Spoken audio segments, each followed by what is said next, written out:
Milwaukee pole saw with QUIK-LOK, the power is unbelievable. You get up there, it zips right through the limbs, just like a gas-powered, quickly and efficiently.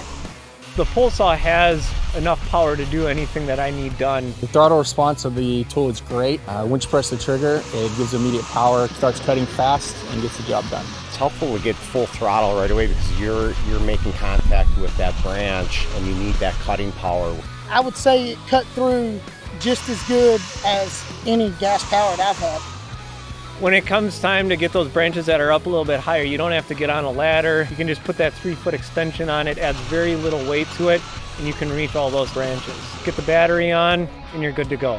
When we use the Milwaukee pole saw with QUIK-LOK, the battery life is unbelievable. The runtime we're getting out of this is just blowing us away, and we're able to put it into a commercial setting. We get over an hour with that cutting branches. The battery life is outstanding. 45 minutes to an hour. I haven't ran down a battery on a property yet. One power head and multiple attachments to go in it. The efficiency level just goes through the roof. We're able to switch out from task to task without having to have multiple tools that takes up more space in the truck. The QUIK-LOK system is definitely heavy duty and commercial grade.